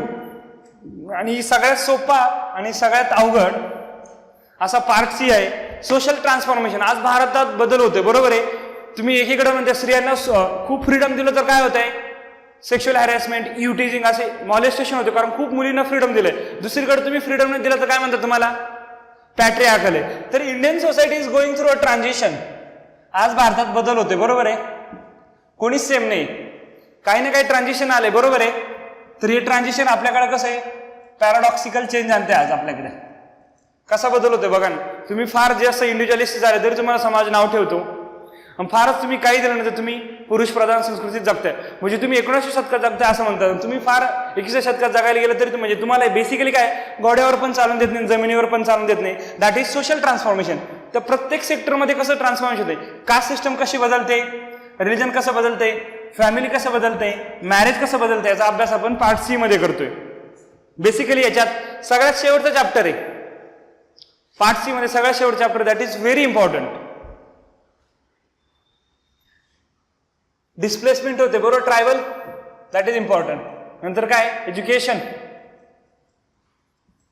डिस्पॅरिटीज, poverty.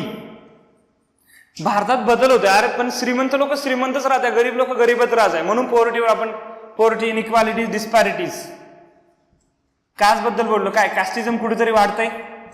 आज communalism आहे आपल्याकडे, yes it is there. Polarisation during election, Godhra riot, बरोबर, Muzaffarnagar riot, ethnic conflicts. Ethnic conflicts म्हणजे काय, तुमच्या आयडेंटिटीवर दोन जातींमध्ये होणारी दंगल, ट्राईब आणि आपल्या नॉन ट्रायबल सोसायटीत होणारी दंगल, दॅट इज इथनिक कॉन्फ्लिक्ट्स. किंवा तमिळनाडूमध्ये एका काळात चाललं होतं, नॉर्थ इंडियन वेगळे, किंवा anti Hindi movement, anti north movement चालू होती तमिळनाडूमध्ये, किंवा they wanted a separate state in the form of Tamil Nadu of consisting of 4 states, Andhra Pradesh, Karnataka, Kerala आणि तमिळनाडू, त्यांना एक राज्य पाहिजे होतं. किंवा 1984 मध्ये पंजाबमध्ये खलिस्तान मुवमेंट होती, बरोबर आहे. So these are the examples of ethnic conflict. लक्षात घ्या, भारतीय समाज बदलत आहे, तर बदलामुळे होणारे challenges, these are the challenges of social transformation. Religious revivalism, religious fundamentalism. So these are the challenges faced by Indian society today. आणि तुम्हाला कोणताही एसे आला, इंडिया ऑफ माय ड्रीम्स, आज भारतात काय व्हायला नको, तर या गोष्टी संपल्या पाहिजे. कुठेतरी वाटतं ना, जातीवरून दंगल संपली पाहिजे, दलितांवरच्या अॅट्रॉसिटीज संपल्या पाहिजे, आणि सगळ्यात मेजर इश्यू राहिला, violence against woman is rising. So these are the challenges faced by Indian society in transition stage. Why transition is happening, आज आपल्याकडे बदल का होतोय, ग्लोबलायझेशन आलंय, सोशल मीडिया आली, टेक्नॉलॉजी वाढते, प्रत्येकाला जॉब आला, इंडिव्हिज्युअलिस्टिक झालोय, शहरीकरण होते, अर्बनायझेशन, इंडस्ट्रियलायझेशन, ग्लोबलायझेशन, सिक्युलरायझेशन, रॅशनलायझेशन, डेमोक्रेटायझेशन, पॉलिटायझेशन, हे सगळे तुमचे सोशूचे शब्द आहे. हे सगळ्या शब्दांमुळे काय होते, सगळ्या गोष्टींमुळे आज समाज बदलतोय. डेमोक्रेसीने किती बदल केला. पहिल्या लोकांना तुम्हाला वोटिंग राईटच नव्हते. तुम्ही 1919चा ऍक्ट असला असता, 1909चा ऍक्ट वाटला, त्या फक्त 5%, 10% लोकांना राईट टू वोट मिळायचा. आज 100% पॉप्युलेशनला राईट टू वोट मिळाले. सो याच्यामुळे समाजात बदल घडणार. तुम्ही पंचायत राज इन्स्टिट्यूशन आणले, प्रत्येकाला आरक्षण दिलंय, 33% रिझर्वेशन टू वुमन, नंतर काही certain proportion of reservation to other backward classes, SC ST. तर बदल घडतोय ना. Paper 2 is all about analysis and observation. Paper 2 ला तुम्हाला स्पेशली अजिबात अभ्यास करायचा नाही, कारण though you go for 10 to 20 books, you will not able to cover the syllabus of paper 2. It is very vast, पण at the same time it is very list also. काहीच गरज नाही, तुम्हाला ती फ्रेमवर्क कळली पाहिजे ना. आज तुमच्या सोबत काय घडतंय किंवा आपल्या शेजारी काय ऑब्झर्वेशन होतं ते खूप गरजेचे. साधे प्रश्न विचारतो. मागच्या वर्षी एक प्रश्न विचारतो, व्हॉट आर द फॅक्टर्स, मी जीएसच्या पेपरमध्ये घेतला, जीएसच्या क्लासमध्ये, what are the factors responsible for improved status of woman in urban India. शहरामधल्या स्त्रियांची स्थिती का सुधारली आज, एज्युकेशन, कायदे, टेक्नॉलॉजी, ग्लोबलायझेशन झाले ना. So this is what sociology. फक्त तुम्हाला लिहिण्याचा सेन्स. सी सोशिओलॉजीमध्ये समाजासारखं फार जास्त नाही, but it is all about writing. जे लोक राईट करतात, रायटिंगमध्ये तुमची सोशिओलॉजिकल व्होकॅब्युलरी आली पाहिजे. तुम्ही जीएस सारखं आन्सर नाही लिहू शकत. सगळ्यात कमी मार्क पेपर 2 ला पडतात आणि सगळ्यात जास्त मार्क पेपर 2 लाच पडतात. कारण तुम्ही जर जीएस सारखं आन्सर लिहिलं तुम्हाला मार्क मिळत नाही, पण तिथंच तुम्ही तेच आन्सरमध्ये सोशिओलॉजिकल शब्द आणले, social mobility, social inequality, social स्ट्रॅटिफिकेशन, या सगळे कन्सेप्ट तुम्ही जे शिकणार याच्यात, त्या सगळ्या कन्सेप्ट जर तुम्ही इकडे पेपर 2 मध्ये आणला तर paper 2 is the most easiest. Hardly आमचं लेक्चर चालू आहे, 15 ते 20 दिवस लागणार मला शिकवायला, इतका इझी आहे. आणि जर वाचायला गेलं तर 15 ते 20 पुस्तकामध्ये पण संपत नाही. लक्षात घ्या, एक्झामचा अभ्यास आपल्याला एक्सपर्ट म्हणून अजिबात करायचा नाही, एक परीक्षार्थी म्हणून अभ्यास करायचा आहे. प्रत्येक पॉईंट. मिडल क्लासमध्ये मला एवढ्या गोष्टी माहित पाहिजे, ॲग्रेरियन क्लासमध्ये मला एवढ्या गोष्टी माहित पाहिजे. फक्त सिलेबस घ्यायचा आणि त्याच्याबद्दल तुम्हाला जर काहीच मिळालं नाही तर गुगलवर जा, त्याच्यावरची रिलेव्हंट माहिती जमा करायची, ती लिहायचं. नोट्स मात्र नक्की काढायच्या पेपर 2 साठी. का सांगतो? कारण खूप गरजेचं आहे. टॉपिक खूप जास्त. सिलेबस बघितला असेल तुम्ही केवढा मोठा सिलेबस आहे. पेपर 1 पेक्षा पेपर 2चा सिलेबस खूप मोठा आहे, बरोबर आहे की नाही? 2 पाने याच्याच भरले म्हणजे याचा अर्थ सिलेबस खूप मोठा आहे. पण फार इझी आहे, सिंपल सिलेबस आहे तसं बघायला गेलं तर. Paper 3 social changes in India. कसा होतं सोशल चेंज? कशामुळे होतं आज सोशल चेंज? येस, भारत बदलत आहे, पण कशामुळं? तुम्हाला पहिलेच एक्झाम्पल दिलं. कशाने दिलंय? डेमोक्रेसी. पण डेमोक्रेसी कुठे लिहिली आपण? डेमोक्रेटिक सिस्टम आहे, कुठे लिहिलंय? कॉन्स्टिट्यूशन. तर कॉन्स्टिट्यूशन मध्ये बदल लिहिलाय सगळा. These are the DPSP, these are the fundamental rights. बरोबर आहे. आज तुम्ही MG it has brought social transformation. किती लोकांना काहीच रोजगार मिळत नाही, आज रोजगार मिळतोय. Where it is written. Inequalities कमी झाल्या पाहिजे. आर्टिकल 39 त्यातला 1 किंवा 2 पॉईंट आहे, we should reduce the concentration of wealth, we should actually distribute the wealth. हे सगळं DPSP. So constitution is an instrument of social change and that becomes the first. C मधला पहिला पार्ट काय? Constitution and social change. सगळा GSचा part आहे, तर काहीच टेन्शन घ्यायचं नाही. DPSP फंडामेंटल राईट्स लिहायचे तुम्हाला. त्यानंतर भारतात सोशल चेंज कशामुळे येतोय? एवढ्या स्कीम्स MG नरेगा आत्ताच बोललो. Poverty alleviation programmes, rural development programmes. बरोबर आहे. याच्यामुळे बदल घडतोय. खेड्यामध्ये बदल कशा? ICDS अंगणवाडी आली. किती लोकांना फायदा झाला? लहान मुलाचा तुम्हाला सगळंच कळतं, त्याचं न्यूट्रिशन स्टेटस, हेल्थ स्टेटस. तर या सगळ्या गोष्टीमुळे सोशल चेंज होत आहे. महत्वाचा कशामुळे सोशल चेंज झाला भारतात? ऍटलिस्ट ऍग्रिकल्चर का फोकस द्यायचा? भारत हा कृषी प्रधान देश आहे, भारत हा खेड्यांमध्ये राहतो. हे पेपर 2 मध्ये एवढंच लक्षात ठेवायचंय. भारत हा कृषी प्रधान देश आहे आणि भारत खेड्यामध्येच वसलेला आहे. गांधीजी खेड्याकडे चला, तर आजही बघा ना 69% लोक खेड्यात राहतात. तर त्याच्यामुळे you see the dominance of rural sector in paper 2. थोडेफार जे खेड्यातले लोक त्यांना जर त्यांचं ऑब्झर्वेशन यूज करता आलं तर पेपर 2 ला अजून चांगला फायदा आहे. तुमचे बेसिक ऑब्झर्वेशन वापरायचे तुम्हाला. Green revolution and social change. त्याच्यासाठी हे बघा, पेपर 2 साठी NCERT ऑफ 12th खूप गरजेचे. 50% सिलेबस 2 NCERT मध्ये. त्याच्यामुळे कमीत कमी 10 वेळेस वाचले पाहिजे. जे इंग्लिश मीडियम मध्ये करताय 10 वेळेस. 12वेचे NCERT तुम्ही म्हणशील सर मूर्ख अजिबात नाही. 10 वेळेस वाचा, 50% सिलेबस कळतो आपल्याला. कारण UPSC सुद्धा इतके सिंपल क्वेश्चन विचारते. मागच्या वेळेस 3 ते 4 क्वेश्चन जसेच्या तसे 12th सोशिओलॉजी NCERT पडले, दॅट 2 इन ऑप्शनल. लक्षात घ्या, UPSC इज गोइंग बेसिक. खूप बेसिक विचारते. फंडामेंटल तुमचे क्लिअर कुठून होणार आहे? NCERT. त्याच्यामुळे NCERT ला सुरुवात करायची. Same strategy. याच्यानंतर काय आपलं? Industrialisation, urbanisation. अर्बनायझेशनमुळे काय होतं? आज प्रॉब्लेम्स आहे ना. तिसरा लक्षात घ्या, सोशल चेंजेस इन इंडिया. तुम्ही ते हेडलाईनवरच लक्ष देत नाही. सोशल चेंज काय होते? स्लम्स वाढले. इंडस्ट्रियलायझेशनमुळे काय झाले?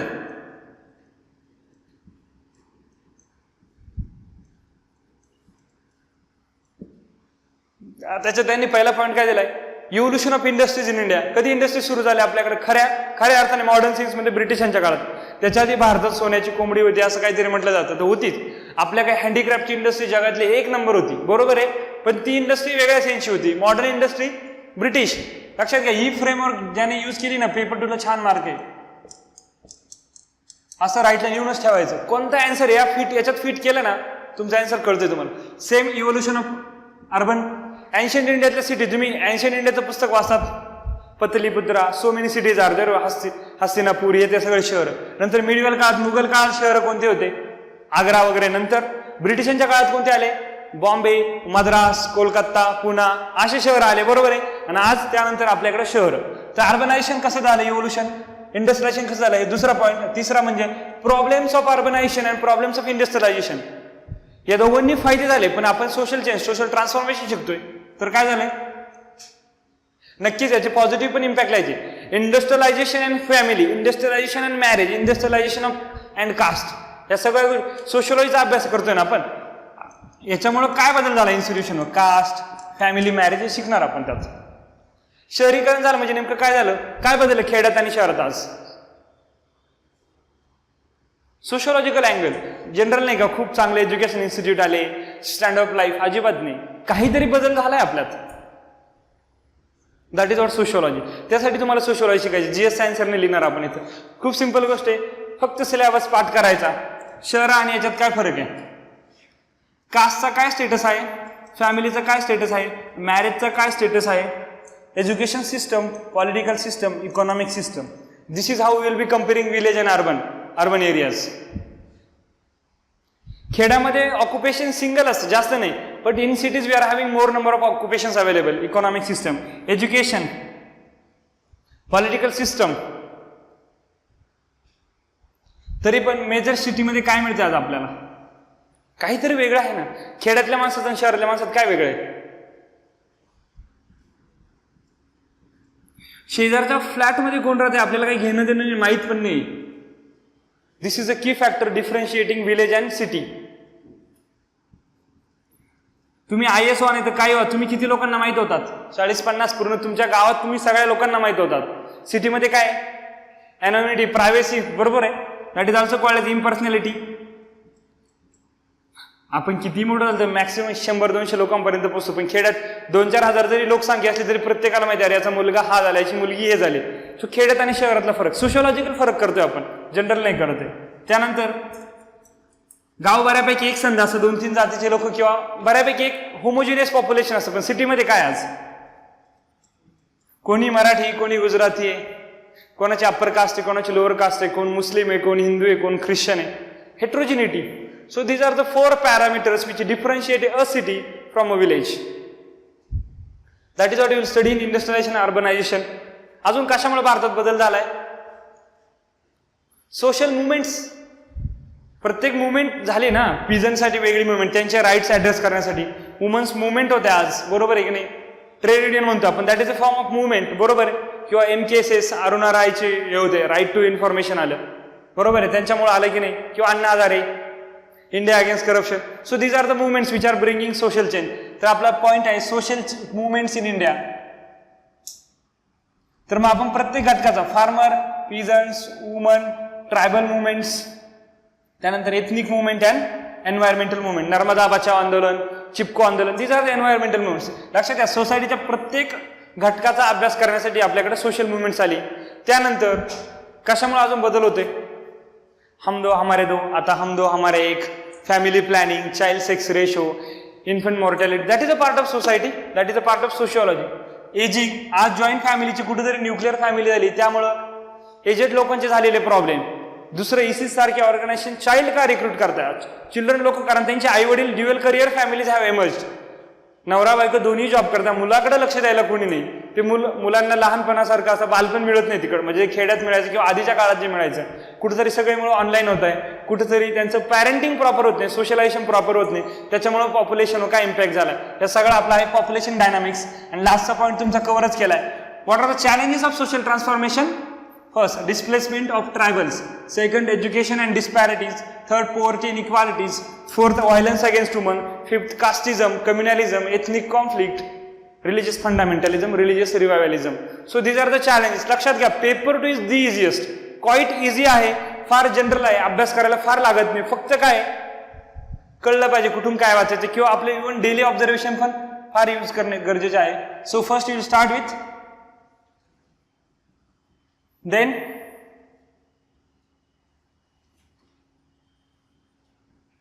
हे बघा, मी तुम्हाला 2 ते 3च पुस्तकं देतो, म्हणजे माझा जास्त पुस्तकांवर विश्वास का नाही. तुम्ही 15 पुस्तकं वाचताय पण पेपरला लिहितच येत नाही, काय उपयोग नाही. 3 पुस्तकं चांगले वाचा, उरलेले एक कोणताही रिसोर्स पकडायचा. यापेक्षा जास्त बुक मी वाचत नाही. Still I got 151 marks this year in paper 2. Analytical strategy तुम्हाला जे सांगितलं फार इझी, पण that is a framework. Once you apply everything, कुठं पण वापरा तुम्ही तेच आहे. एक मोड ऑफ प्रोडक्शन म्हणून विसरलो, मोड ऑफ प्रोडक्शन इन ॲग्रिकल्चर, बरोबर आहे. हा पॉईंट विसरलो समजा. पण कसं आहे, प्री ब्रिटिशमध्ये कशी होती, फ्युडल सोसायटी होती, तिथं काही नागर मेकॅनायझेशन काहीच नव्हतं झालं. नंतर काय झालं, ब्रिटिश लोक आलं, त्यांनी काय केलं, कमर्शियलायझेशन केलं ॲग्रिकल्चरचं. कुठेतरी मार्केटसाठी तुम्ही क्रॉप्स प्रोड्यूस करायला लागले. त्यानंतर तुम्हाला स्वातंत्र्य मिळालं, लँड रिफॉर्म्स आणले, ग्रीन रिव्होल्युशन, कॅपिटलिस्टिक सिस्टम आली.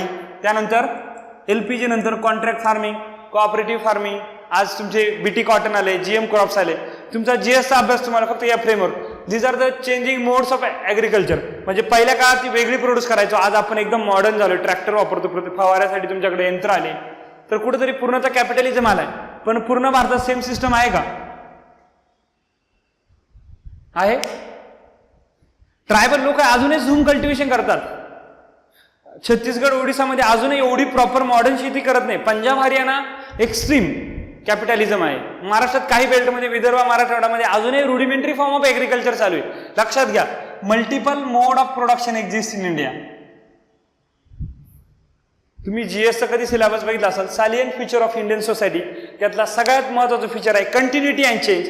भारतात काही गोष्टी कंटिन्यू आहे पण त्या चेंज पण झाल्या. Basic example, caste. Caste is not as rigid as it was in ancient India. आज मॉडर्न सोसायटीमध्ये कास्ट आहे पण तिचा फॉर्म वेगळा आहे. पहिल्या काळात काय, तुमची सावली म्हणजे अनटचेबल माणसांची सावली जर अप्पर कास्ट पडली तर त्यांच्या कानात लीड ओतलं जायचं. आज तसं होत नाही.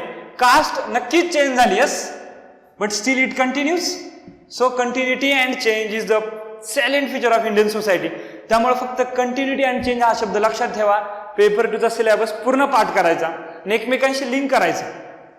काय होते कंटिन्युटी अँड चेंज? जर तुम्हाला विचारलं whether caste is strengthening, weakening, use this frame. Yes, it is continuing in that sense. It has changed in this sense. What are the changes on family system because of industrialization? Yes, काही भाग change झालाय पण आजही बघा family आपली काय झाली, एक कुटुंब तुमचं खेड्यात आहे, एक कुटुंब पुण्यात आहे, 2 कुटुंब झाले, एका कुटुंबाचे 2 घरं झाले. पण याचा अर्थ असा होत नाही का आपण पूर्णतः विभक्त झालो. आपल्या घरी कोणाचं चुलत बहिणीचं लग्न आहे, भावाचं लग्न आहे, रिच्युअल्स, कॉमन रिच्युअल्स लग्न आहे, आपण जातो. तर भारतामध्ये काय झालं मेंटेन, अजून फंक्शन जॉईंटनेस आहे. जॉईंट फॅमिली आपली कुठेतरी न्यूक्लिअर झाली असं म्हणतोय, पण असं होत नाही की न्यूक्लिअर फॅमिली जॉईंट राहिली नाही. आपण कुठेतरी आपल्या नातेवाईकांपासून, तुम्ही जरी पुण्यात 50 वर्षापासून राहत असला तरी तुम्हाला तुमचे चुलते कोण आहे, चुलत भाऊ कोण आहे एवढं नक्कीच माहिती असतं. त्यांच्या लग्नाला तुम्ही जातात. तर भारतीय समाजात काय कंटिन्युटी आहे. चेंज झाला, जॉईंट फॅमिलीचं न्यूक्लिअर झालं, हा चेंज आहे. कंटिन्यू काय, जॉईंट फॅमिलीचं जुनं ऍस्पेक्ट होतं कॉमन किंवा रिच्युअल शेअरनेस, शेअर करायचे तुम्ही, ते रिच्युअल जॉईंटनीचे स्टील मेंटेन. तर भारतीय सोसायटीचा अभ्यास करताना continuity and change, these are the 2 words you should remember while studying Indian society. काहीच नाही करायचं, एवढं लक्षात ठेवायचं आणि प्रत्येक गोष्टीचा अभ्यास करायचा. कसं आहे बघा, फॅमिली कशी आहे, मॅरेज कशी, नक्कीच आज म्हणतो आपण इंटरकास्ट, इंटर रिलिजियस मॅरेजेस वाढतात. Yes, there is a change in marriage system, पण how it continues, still we marry in our castes, endogamy is still prevalent. तर चेंज कंटिन्युटी, कोणतं इन्स्टिट्यूशन घ्या, काही मेकॅनिझम घ्या, भारतामध्ये कंटिन्युटी अँड चेंज आहे. त्याच्यामुळे काय, भारतामध्ये ट्रॅडिशन अँड मॉडर्निटी सुखाने नांदते की नाही. घरी नवीन ट्रॅक्टर घेतला, तुम्ही पूजा करतात, that is a part of your tradition. Tractor is a perfect example of technological advancement, that is modernity. Modernity and tradition को एक्झिस्ट. बघा, पेपर 2 इज सो इझी. फक्त तुम्हाला तुमचे डेली ऑब्झर्वेशन आहे ना, तुमचे अप्लाय करता आले पाहिजे.